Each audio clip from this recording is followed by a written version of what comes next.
I'm Sue Stockdale from Access to Inspiration, the podcast series where we aim to give you inspiration as you hear about the lives and work of people who perhaps are quite unlike you. I hope that their stories and insights enable you to transcend your day-to-day challenges and reflect on what you could be capable of achieving. Well, I'm delighted to say that our next guest in the series is Major Becky Frater. She is the first of the pioneers that I've mentioned that we're focusing on in this series. Becky has got a number of firsts to her name, including first female to pilot the helicopter maritime attack Lynx. She's the first female qualified helicopter instructor for the Royal Navy, and the first and only female in the world to lead a Royal Navy helicopter display team, the Black Cats, and the first female commanding officer of a naval air squadron. One of the things I loved about speaking to Becky was when she told me that her daughter asked her recently, "Mummy, can men be pilots too?" Because the only pilots that she has ever met are women. Now that's what I call inspiration. So welcome to the podcast, Becky. Hello, Sue. So lovely to hear from you again, and you're looking very well. With such an impressive array of firsts to your name, Becky, I'm wondering, which one are you most proud of? Oh, that's a really good question. And actually, when you list them like that, Sue, I haven't really captured the magnitude of the number of firsts. And I have to stress that is in the Royal Navy. I've flown in the Army Air Corps as well. But I suppose the thing that stands out for me as being my greatest achievement, both in terms of flying and as an officer, was the first female commanding officer of 705 Naval Air Squadron, which was a few years ago now. That was super. I felt quite chuffed with that. What made it special for you?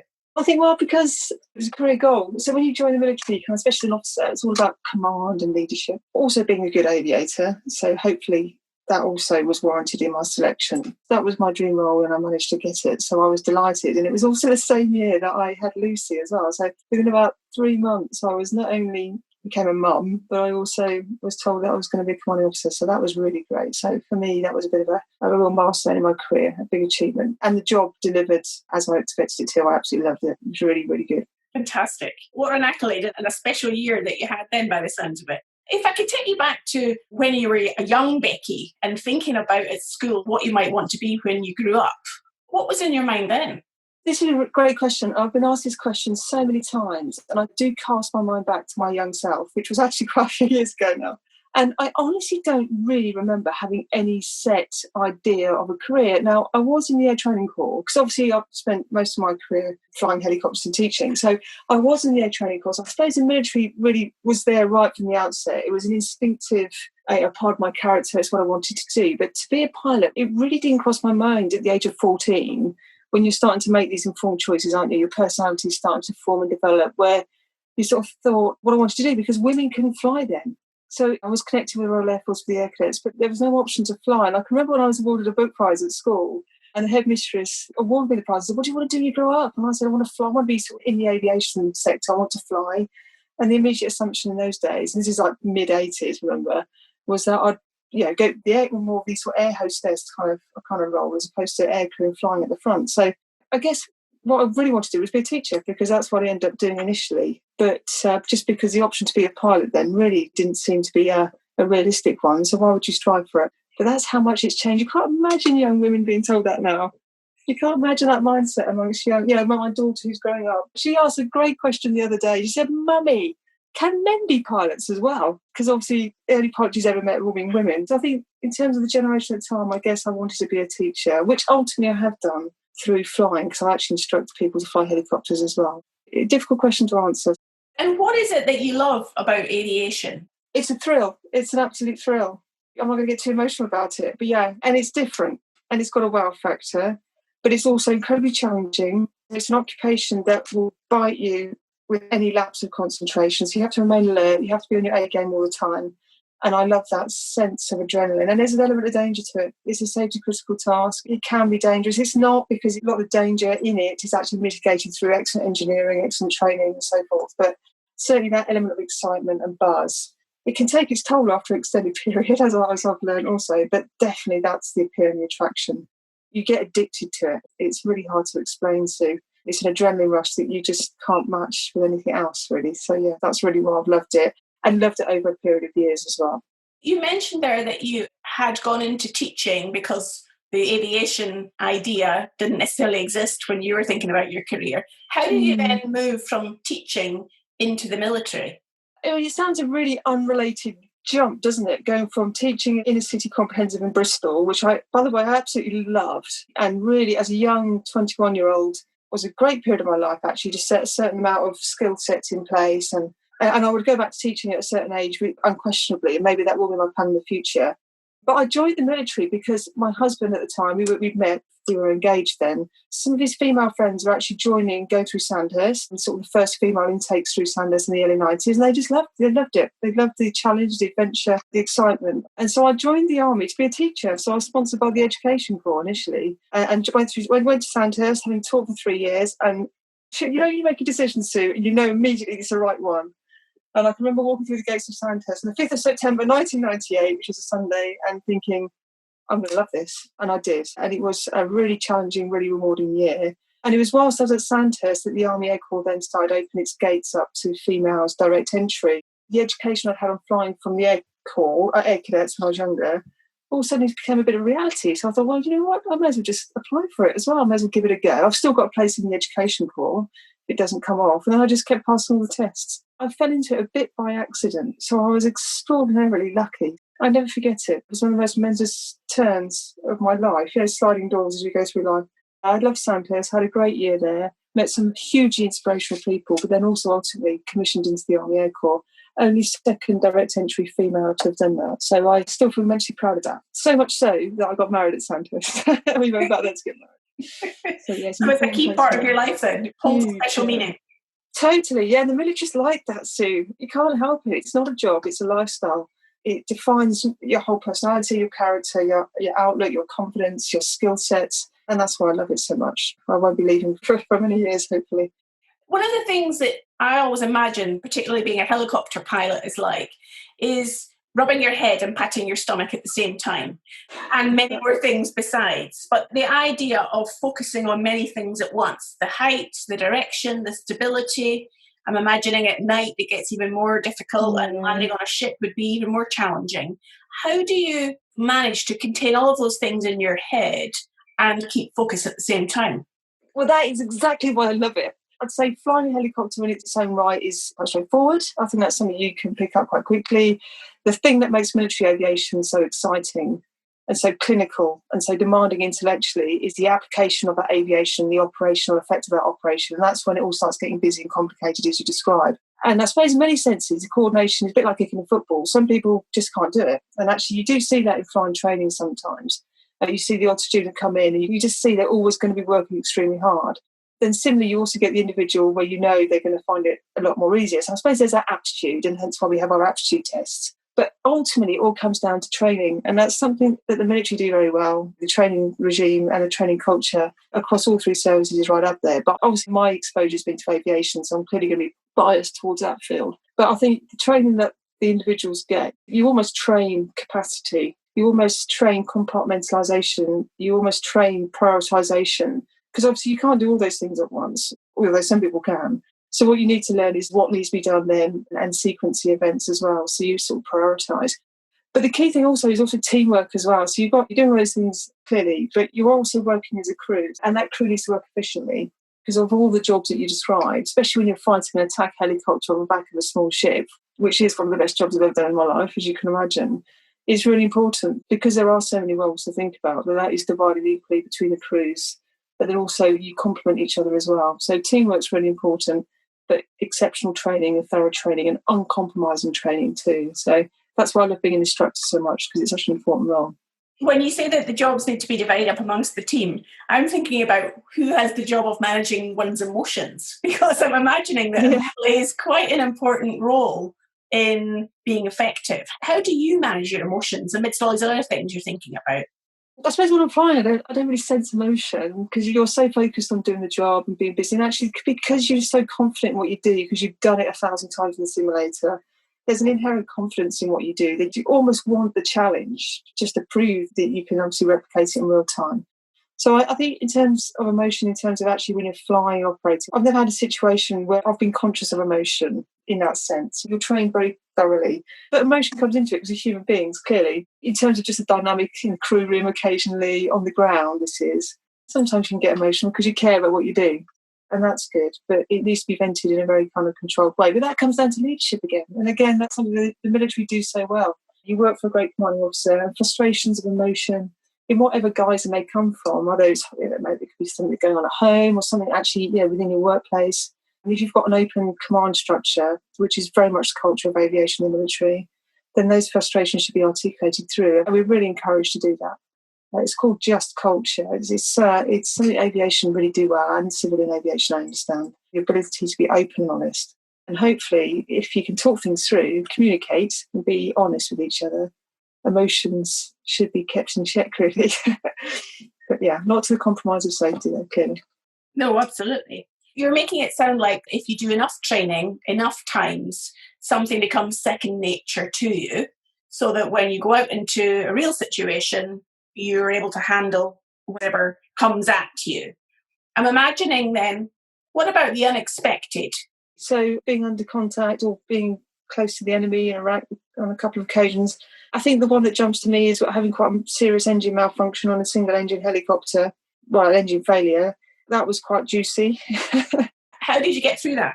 Well, I suppose again, a lot of it was because I'd done it before, I'd seen it before, and just a calmness, just a sense of calm, a sense of control. I think there is a personality type which probably suits that kind of occupation best. Not everybody can fly off the back of the ship at night. It does suit certain individuals. That is made absolutely clear through the training process.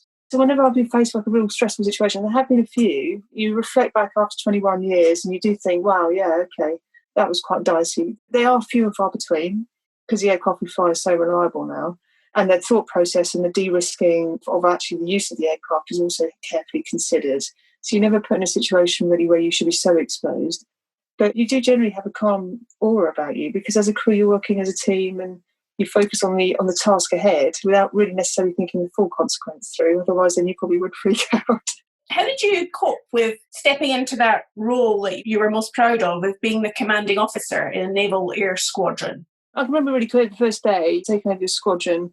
I think I was the only female pretty much in the unit, let alone that one squadron. I was really conscious of it, I'll be honest. And I'm the sort of person who puts myself under a lot of self-pressure. And maybe that's what's seen me through success, but it also has put me under stress unnecessarily at times. I mean, that's definitely one of my weaknesses, there's no doubt. But because we have a progressive career structure, it's bottom feeding up.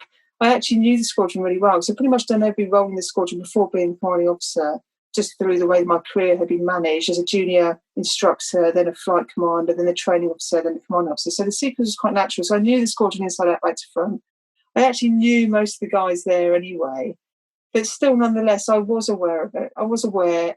This is kind of the first time it happened. But to be honest, because I knew most people, it really wasn't an issue. I think probably the only person who had that concern about that was myself. But I think I would have been lacking intelligence had I not done, if that makes sense. But no, it was nerve-wracking. I think any CO when they first step in, it's nerve-wracking because you are there, you're making the decisions in that sense. And actually, it was only a sub-unit command. It wasn't a command at higher level either. There are women who have commanded much higher level than I have who might be able to answer that question far more intelligently than I. But no, because I knew the squadron well, I knew most of the guys in the squadron already, those concerns soon melted away and then you just get on and crack on with the job. And actually, as a military, we're trained to be as part of the team. We're trained to do it. So, and also followership and leadership is trained. So when you come into that role, we're already kind of in place. The team will just gel quickly because that's how we're trained to operate. So it was fine, but I would be lying if I said I wasn't conscious and nervous about it. But no, very proud to have done it, I have to say. And another one of those firsts that you achieved was leading the Royal Navy Black Cat helicopter display team. Can you give us any highlights from that experience? So a huge privilege, a huge sense of pride, but a huge sense of responsibility at not making a mistake. Because normally when you fly a helicopter, you're performing in front of your ship's captain, and that's it. But here, you're consciously making a decision. Sunderland Air Show can have up to 600,000 people there watching you. So the consequence of a mistake, I really sensed. Nerve-wracking. Not at the time, because you're so busy and you're so focused on the job that you're doing.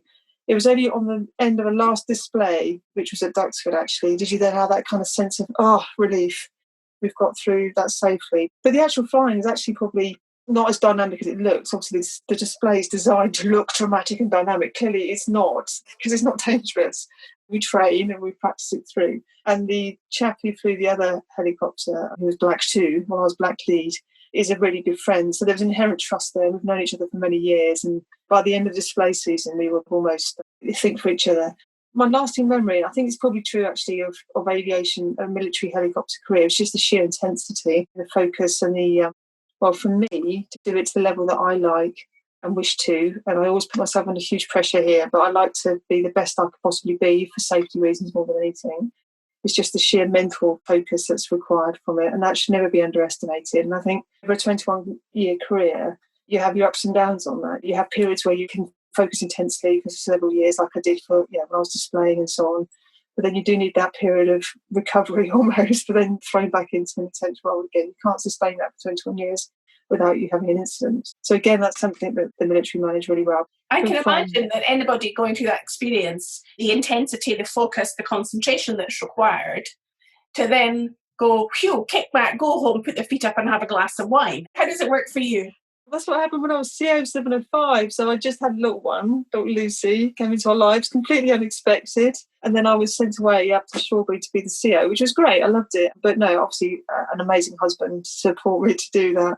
And completely. So it's a team effort, a family effort. So my daughter's now 8 and she's full of everything. So it's just been an amazing addition to my family, and she loves what I do. Now my daughter's a bit older, I've got more freedom again to maybe assume more intense roles, which I hope to do by joining the Navy next year. So you're right, work-life balance is a real big one, and some people are really good at it too. Some people are brilliant at it. I'm really good at focusing on one thing intensely and achieving excellence in it. In terms of the multitasking, which I know women are supposed to be good at, but no, my husband's a multitasker in our relationships.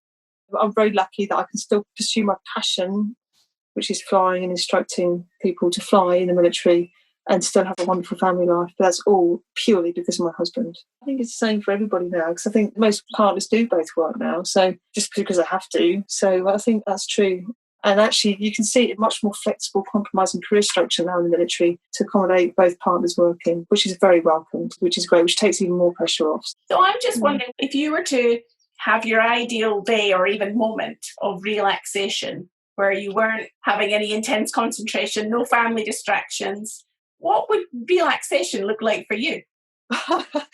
So for me, my love, the way I calm my mind, because my mind goes 1,000 miles an hour all the time, every minute, and it's a nightmare to control it sometimes, but that's just the way I am. For me, it's reading and learning. So I'm doing a master's degree at the moment. In fact, I'm doing 2. And although for some people that sounds a nightmare and that would be their headache, for me, that's my relaxation. It's in electrical engineering. It's at Cranford University. I'm doing it part-time, and I do it as a form of meditation. That's where all technical stuff, I love it. I'm a bit of a geek. And it's all directly related to being an instructor as well. So for me, that's a massive energy release. When you're in your 40s, your life's at your busiest, isn't it? Your career's at its busiest, your family life's at its busiest. I think the demands of your family, because you've got young children spring up, elderly parents to look after. So I can't imagine a decade in your life where you're more stressed and busy than the 40s. That's been the case for my life. And so to have the opportunity to do a master's degree, which the military have paid for me, and I've got a wonderful CEO at the moment who signed that off for me with gusto and enthusiasm, to do that as a form of relaxation has been, it's quite busy as well. If I had a whole day to myself, I would just read books on electrical engineering to do with helicopters. I'm boring. I know that sounds really boring. With a glass of Prosecco. If you were going to give them some top tips about how they might step out of their comfort zone, what might be some of the top tips or recommendations you would have for our listeners? My top tip is just do it. I've seen this question before, so I've been thinking this through really carefully. It's so important to constantly step outside a comfort zone. I think it's something you should try and consciously do to keep yourself mentally alert. There's always a way. And if there's a will, there's a way. And if there's something you want to achieve, and it's worth achieving, frankly, it's not going to be easy by definition. So just stick at it, never give up. I'm so pleased being able to speak to you today and learn a bit about your life and your experiences. So I hope you've enjoyed our conversation. Oh, so I've loved it. It's been great. Thank you for having me. Well, I hope you enjoyed hearing from Major Becky Frater about her life as a helicopter pilot and instructor in the military. One of the points that stood out for me was how Becky relaxes by studying. and how it's important to never make assumptions about what works for you will be the same for other people. Please head on over to our website, accesstoinspiration.org, and you'll find a transcription for this podcast there. And let us know what was most impactful for you about this episode. We'd love to connect with you also on Twitter or on Instagram, where we are found at Access to Inspiration. In the next episode, I am down on the farm in Wiltshire in England with farmer Jonathan Cook at Dora's Dairy. He has noticed that during lockdown recently, it created the opportunity for people to reconnect with nature and to learn more about where their food comes from. So I hope you can join me then.